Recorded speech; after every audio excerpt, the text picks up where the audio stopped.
All right, we are ready. Are we Suzie? Hey, welcome aboard. It is Thursday. It is August. Oh my gosh, we made it through July. I'm Suzie. That's Matt. This is Suzilla. Welcome to Wenatchee Insurance. Suzie Health Solutions. Suzie Health Solutions. We will take care of all of your insurance needs under one shiny little roof. Yep, and today, thanks to us binging on The Bear. That was a great series, by the way, on Hulu. Give it a look. It's Season 2. Yeah, give it a look. It is totally worth it.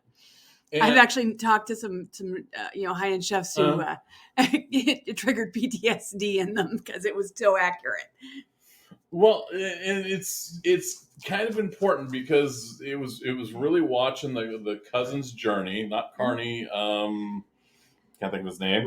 Richie, and his journey in the last couple episodes. That was really well done. I was really pleased by that because his experience was he was really working on the effect side of things. Mm-hmm. It was shown in an episode called Forks, where the first day that he was there, he was doing that for more than a day. Well, no. The first day was Forks. Well, yeah, and then they moved him on as he progressed. He did Forks for a couple of days. Yeah. Usually okay. So real quick, Richie is Carmi owns The Bear. They're building this new high-end restaurant out of their brothers, misfortunes. He had a restaurant. It's just one of those street side, little, everyone loves it kind of places. Brother dies. Carmi comes along. He's going to revamp it. And he's got a cousin who's always been part of the deal, but it's always been kind of useless. Mm-hmm. So he sends him to a former colleague of his at a three-star restaurant. We're talking Michelin stars here, to go learn stuff and kind of to get out from under his feet. So he said, "Okay, you're going to go be what was the word? Not plongeur, but basically the scut guy." Yeah. So they started him with the scut work, and they only gave him a week because they were in crunch time for opening the new restaurant. So normally when somebody comes in to do that scut work, they do Forks for like a week. Yeah, and we're talking. This is extreme, no watermarks Forks. Yeah, every fork, once it's been through the dishwasher, has to be hand polished. And it's just for that entry level experience, right?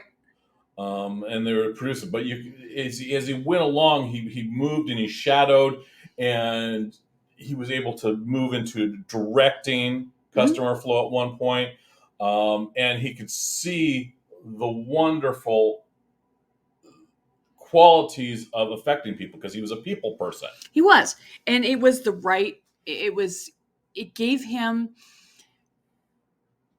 because he's a people person, he was always somebody who connected with other people, and he really didn't know what to do in what he'd been doing in life. He'd been kind of just floating around because he'd always been kind of shoved into, not service situations, but like construction and it was hustle stuff. It was always the side hustle thing.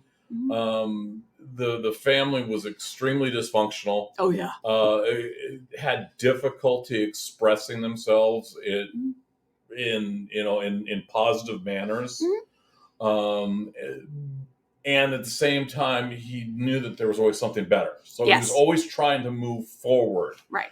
And in this team building, this whole thing was about building the restaurant was a real team building exercise. Mm-hmm. And Carney would throw different members to different locations to learn to bring back. Right. He sent his pastry chef to Amsterdam. Yes. In his partner, he sent her all over the city of Chicago to taste different menus and meet different people and make connections, so she'd have a different perspective on how to build the restaurant and build the menu, because she was building the menu. Well, there was something very important. I don't know if you saw this. It was there was a point where they were working on the menu together, him and the sous chef, and the point was they got to the point where it's like our taste buds are shot. Yeah, we need to go experience something new. Exactly, and that's when he sent her out to go do that, because they'd gotten so much in their own heads and their own flavors, they couldn't do it right anymore. And that is something the even back in Stephen Covey and the 7 Habits of Effective People. Mm-hmm. There's a point where you have to sharpen the saw. Yes, and that's what he just did. He kicked her out to go sharpen the saw. And that's something that a lot of businesses, they run to the point where they forget they need to sharpen that saw. Yes. I've encountered folks that have been in the business 5+ years, mm-hmm. and they get to the point where it's like we coast. Mm-hmm. Resting on your laurels is another phrase. I use that phrase frequently. Mm-hmm. It's like, oh, we're doing great. I don't have to do anything interesting. I don't have to do anything new. I don't have to freshen my advertising. I don't have to freshen my look. Mm-hmm. And you just kind of get dull. The cowboy phrase for it I love using is you ease back in the saddle. Okay. And there's points when easing back in the saddle from a personal standpoint can be refreshing, but then you have to come back and sharpen that saw. Yeah, you have to. If you want to continue, if you want to move forward, sometimes there's a point in your life when you're thinking about getting ready to retire, mm-hmm. that maybe you don't want to move forward any farther. You want to kind of coast for a little bit and then close it down. Well, this is. Yes, you may want to retire, mm-hmm. but you want to leave something. However, you've got people around you. Oh, yeah, usually. And if you're trying to retire and easing back in your saddle and not assisting the people around you, you're not providing value. No, you are not. You are not giving value to the people you've invested in for all these years. And I'll go out on the limb. You're actually stealing from them. Oh, there you go. Because you're stealing their time. Okay, I see that. Because at the end of the show, mm-hmm. one of the things that happened to Carney was him as the head chef got locked in the freezer. The walk-in. The walk-in. And which had been an ongoing issue. That walk-in cooler mm-hmm. was not, the door wasn't working properly.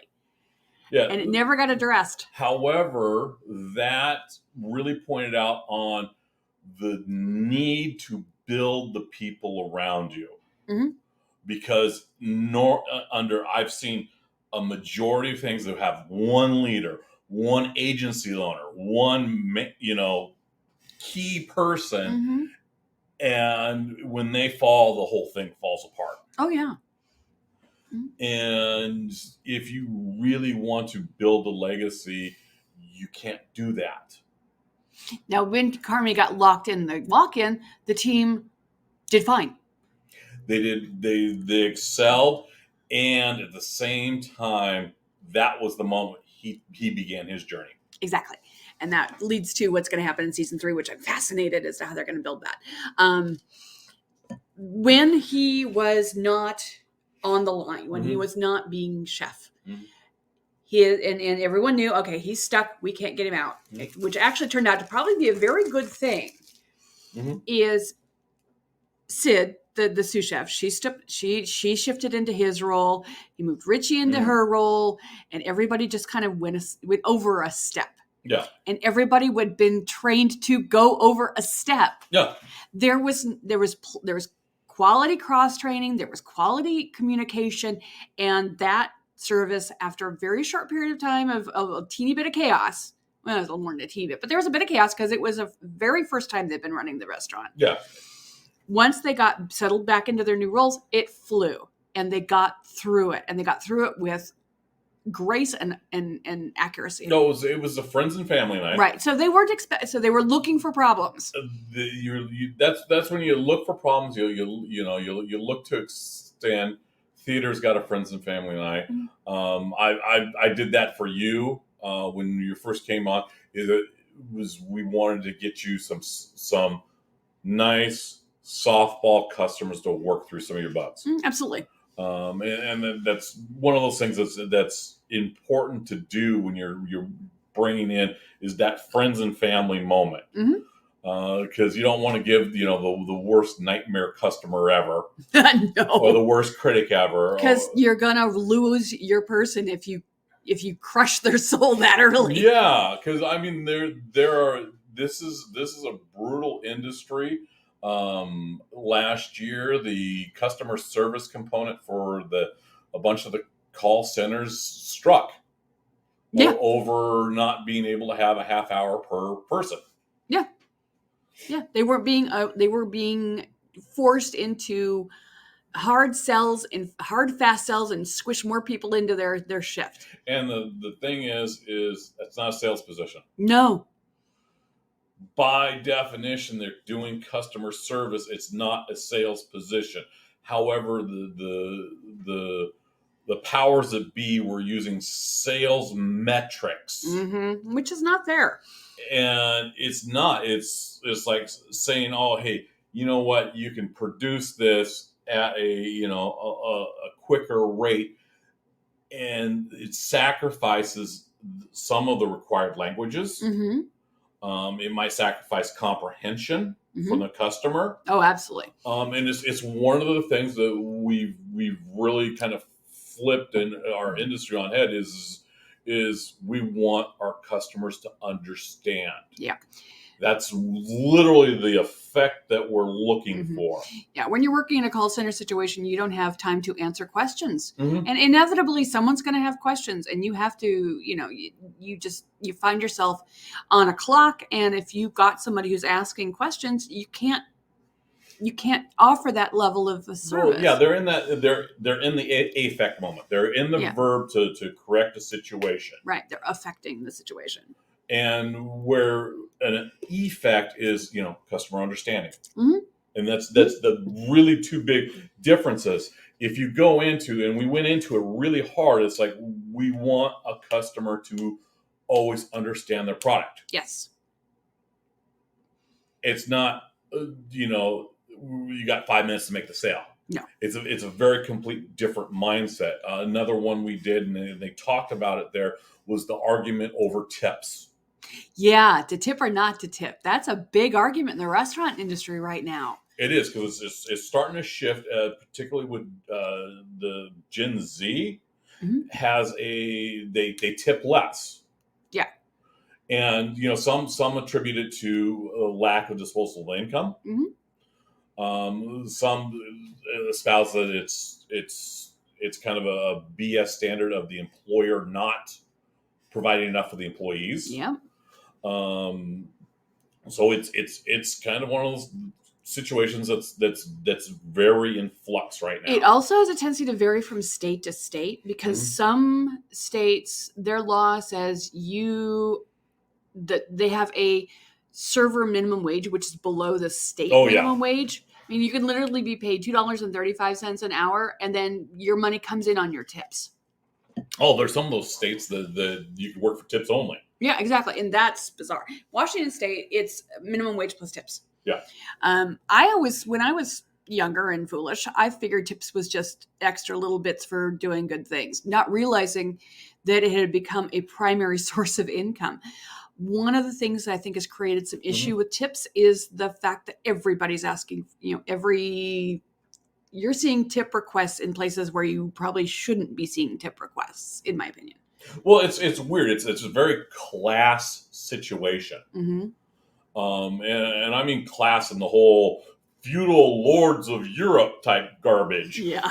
And I reviewed it as really garbage, because a good example of that is my supermarket checkout. Hey, would you like to pay the starving children? Okay, the pay the starving children, that, yes, maybe some of the money goes, maybe the money does go to them, but it also sits in a major account, gathering interest, which the corporate America gets to keep. They're not giving all the money. They're giving what is donated, but they're making money on these donations.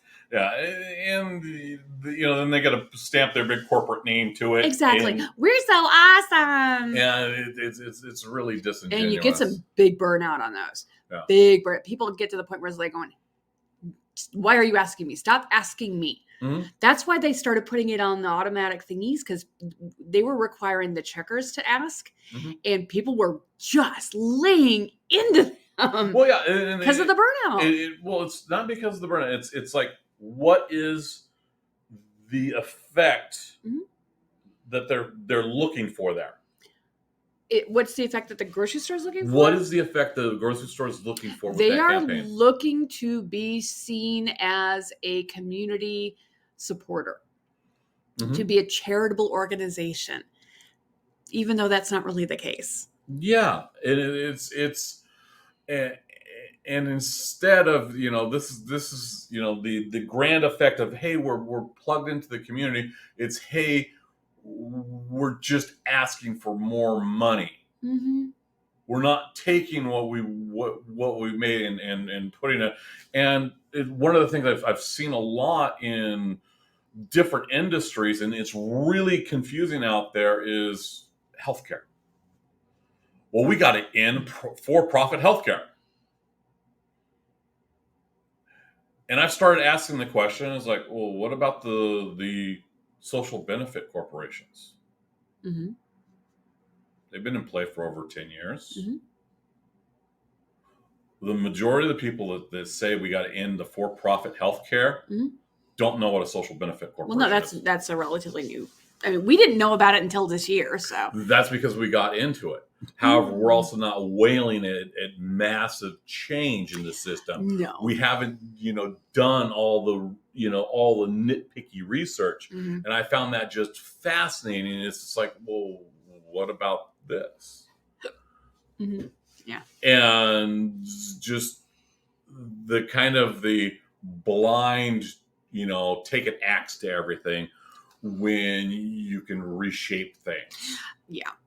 The whole, okay. When Donald Trump was running for president in 2016, we're going to cut out the ACA and replace with something better. But there was never a something better in his book of tricks.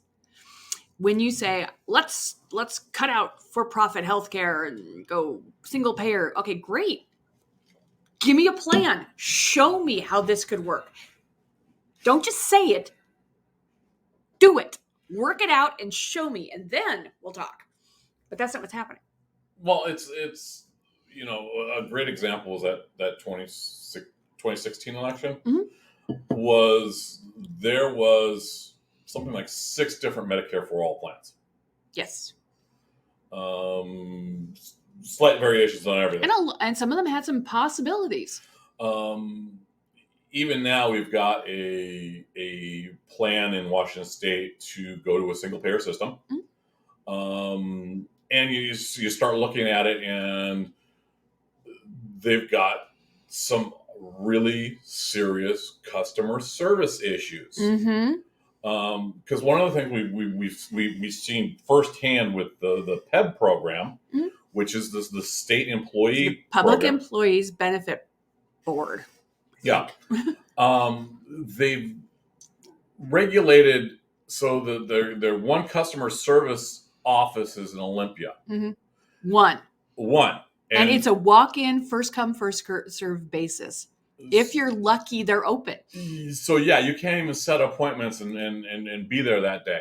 You can't walk into a local office. So you've got retirees who are not computer savvy. Oh yeah. By a large part.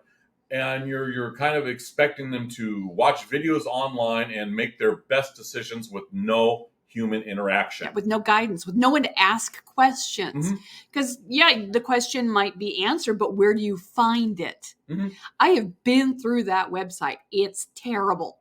So it's better than it used to be. I'll give them that, but it's still horrible. The only reason I can get through is because I've gone through it several times, and I know where to look. That's where I come in. That's where I've been helpful. But that's frustrating for me because, I don't get anything for that. I get no commissions for helping out people. I get some personal satisfaction because I get to help my community, but that doesn't keep the lights on. Sorry. Well, I'll get off my soapbox. No, it's important to look at the fact of the lack of customer service. So you've got people roaming around looking for help, and of course, because we answer insurance questions, they they came at us hard last year. Oh yeah, because there was a big shift. Because there was a big shift and a big panic and no customer service. And so inevitably they came knocking on our doors and displacing people that could compensate us. Mm-hmm. So now you've got an effect of bad customer service from a public entity Mm-hmm. impacting small business and our income. Yeah.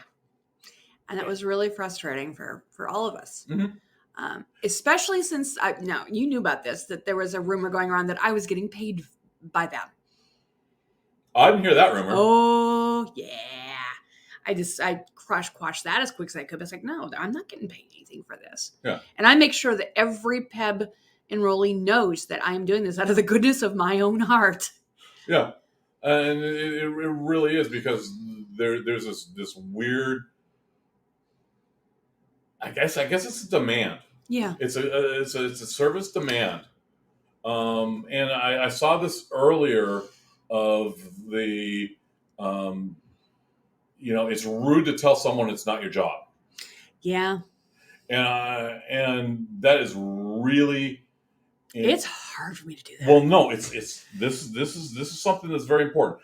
As a professional, you have the ability to set boundaries. Yes. You can say, no, that's not what I'm trained for. That's not what I'm designed for. I can set boundaries. Mm-hmm.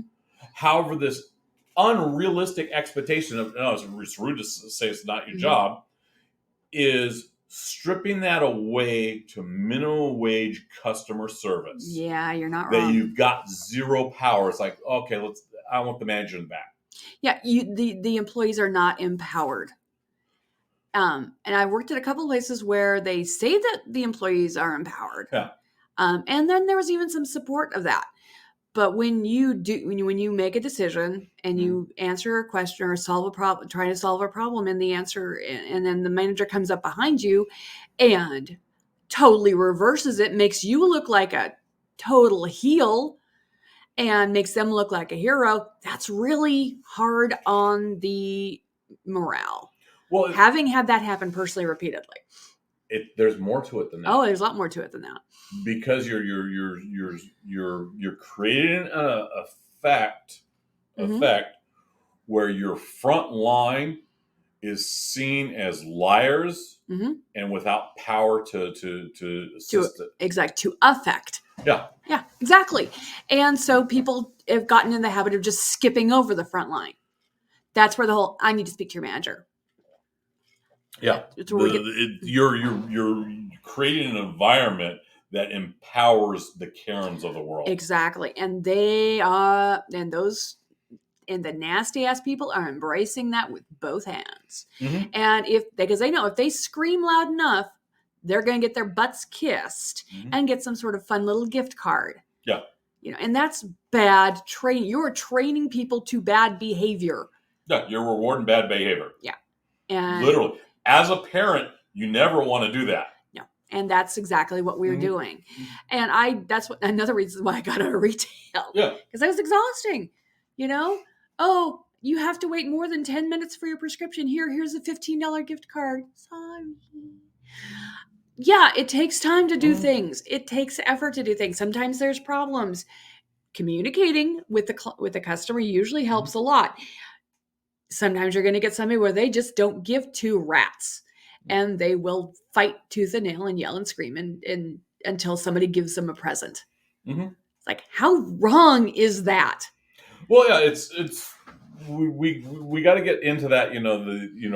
What environment are we creating? What effect we're doing, and that's really important. Is to find that. One of my favorite lines was, "We're pouring wine, we're pouring water, and we're reading minds." Oh, yeah. And there are points where we seem like mind readers with what we do in this office. Oh, absolutely. Well, in this show, there was 2 points. Mm-hmm. One in this episode, one in the episode prior to that, where there were surprises. Mm-hmm. One where Richie was training. One of the servers overheard them say, "Oh, we've been in Chicago and we didn't get a chance to try deep dish pizza." So they sent him running down the block for a deep dish pizza, where they brought it back and they 3-starred that pizza and served it to them. And one of the things that the awesome service gets is you have to listen more. Yes. And there's a very, I'm trying to think of how to explain on listening more. And because there's like hundreds of examples that I can't break protocol without really getting there. Yeah. A good example is, we're talking about one year I was talking to someone about their house. I was doing houses at that point. And I noticed it was an older house with a basement with trees. Uh-oh. And it was a house that was a little on the older side. And I'm like, okay, you want water backup. And they hemmed and hawed a little bit for it. It's like, you want water backup. And within 9 months, he had to deal with the sewer backup because of a tree growing through the pipes. In the roots, yeah. Because I know that the housing construction in our area has an importance, has clay pipes. Yeah. And clay pipes, trees will grow their roots through it and eventually create a clog and eventually back up. Right. So that was just me paying attention, listening and asking questions and making the suggestions. Yeah, it gets a little tricky when you're in certain situations. So with Medicare, for example, I can't really ask about a person's health history or anything, but I listen and I find out, okay, what, I listen to find out where their finances. I watch their faces when I tell them prices. There's so many different little bits and pieces you have to extrapolate to tailor a plan to where you need to be. With individual healthcare, I can say, okay, how do you use your health insurance? Do you have any chronic medical conditions? I can't do that with a Medicare enrollee. I'm prohibited to, because that could be construed as cherry picking. Because some bad faith brokers were, steering people into different plans. But beside the point. We've seen the effect. Yes. We've literally seen that effect of cherry picking in various ways. Yes, we have. However, it's one of the important things is to look at is by over-regulating and taking that power away, you're not allowing good actors or good agents go in and provide an excellent service. So it makes us have to get creative and really work the communication, the unspoken communications. If somebody volunteers something, that's awesome. Yes, but a lot of folks are not able to volunteer. No, because they have their own personal walls up. Well, it's trained not to. And you're not supposed to talk about your health, or you talk about this, or you talk about that. Or your money. Exactly. And we're dealing with stuff that's straight up, we're dealing with health. We're dealing with money. We're dealing with life and death situations. These are all things you're not supposed to talk to. And so we have to, one of our big effects to our listening is we've got to set up a casual environment where we chat. Exactly. And we also have to engender absolute trust. And we cannot, if we show any level of insincerity, we talked about this yesterday where we're talking to somebody who's trying to sell us an ad package. If any of our stuff comes across as insincere, it can break that trust in a heartbeat. Oh, yeah. And this is a trust-based industry. Almost all are. It's even more so when you don't have something hard that you can hold in your hands. Yeah. I can't sell you a pot. I have to show you a product. I can show you how a product that's going to replace that pot when it breaks. Exactly. And you got to trust me that it's going to be there when it breaks. Yep. And you got to trust me that I pick the right product that's going to do what I say it's going to do. We've been blessed so far by our customers have a really good sense of satisfaction, because the minute I see a company going sideways, it's like, yeah, we file a complaint. Yeah. I have not had to have an opportunity to officially fire a company for bad behavior. I have not picked companies for bad behavior. The good example is that the health shares. Yeah. We chose to not go with health shares because of their bad behaviors. Yeah, because they regularly get kicked out of states. And that's us affecting our clientele. Yeah, because we don't want the effect of bad customer service. And so that's what we really play with. You can really look at what's going on in the environment and what effect that you have created and how you can change it. That service, that sales call yesterday, I got to talk one-on-one with the salesperson at the end, and it was going really, really well all through it. And then she misspoke when she talked about our governor. That just took you right out of it, didn't it? It took me right out of it. She used a political slur. Yeah. And it's like, okay, that's cool. Get out of my office. Get out of my office.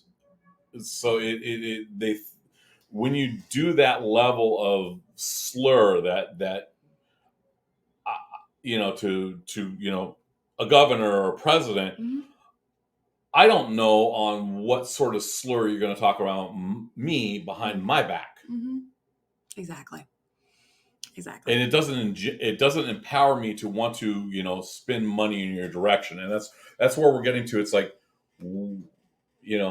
if someone is really out there and doing slur type things, how are they going to talk about you when given the chance? Exactly. Or your friends or your family. Friends. People that you love. Yeah, look at how they're affecting the people around them. Exactly. So, hey, have a great day. Yes, enjoy your week. We will see you. We'll talk to you next Thursday. Yes. Bye.